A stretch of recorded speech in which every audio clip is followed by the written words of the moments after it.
Hello, welcome to my channel Jyotish recipe. आज मी बनवणार आहे पावभाजी आणि आजच्या पावभाजीची फरमाईश केली आहे माझ्या मुलाने. तर म्हटलं चला आता मुलांनी फरमाईश केली आहेस तर चला आता पावभाजी तर बनावी लागेलच. म्हणून मी पावभाजी बनवण्यासाठी फुलगोबी, मटर, आलू आणि गाजर ह्या भाज्या सगळ्या धुवून स्वच्छ कट करून घेतल्या आणि नंतर कुकर लावून घेतला.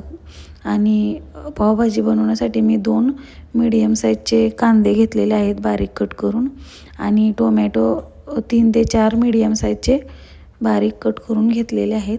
आणि गॅसवर मी पॅन ठेवलेला आहे आणि पॅनमध्ये 2 ते 3 चम्मच तेल टाकलेलं आहे.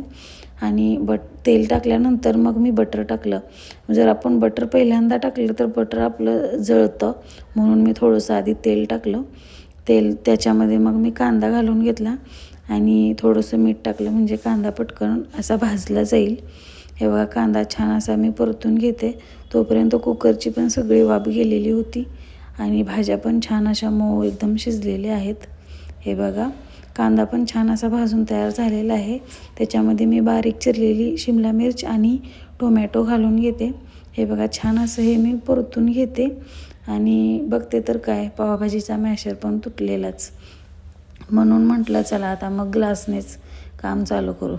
म्हणून मग मी ग्लासने सगळं भाज्या मॅश करून घेतल्या आणि नंतर टोमॅटोच्या पेस्टमध्ये थोडंसं मी अद्रक लसूणची पेस्ट घातली आणि हे सगळं मी परतून पुन्हा घेतलं आणि 2 मिनटासाठी झाकून ठेवलं म्हणजे जरा मऊ असा टोमॅटो होईल आणि छान एकदम भाजून जाईल. हे बघ किती छान एकदम पेस्ट सारखं झालेलं आहे. छान भाजून आता मी मसाले टाकून घेते.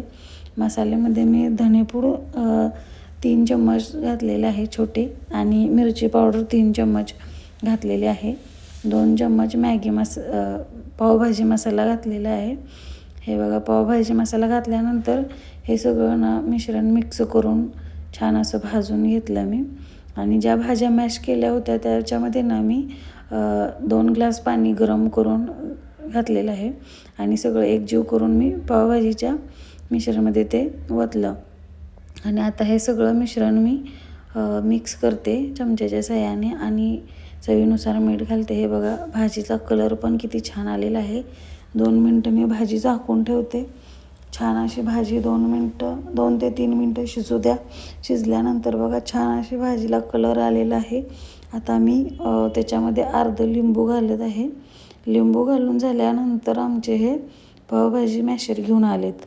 म्हटलं आता पावभाजी इकडं तयार झाली आणि तुम्ही मॅशर घेऊन आलात. आता काय म्हटलं आणलंयस तर चला म्हटलं आता यूज तर करूया. म्हणून म्हटलं चला थोडंसं मॅश करून घेऊया. म्हणून थोडंसं मॅश केलं आणि वरून थोडंसं बटर आणि कोथिंबीर घालून घेतली आणि मिक्स केलं.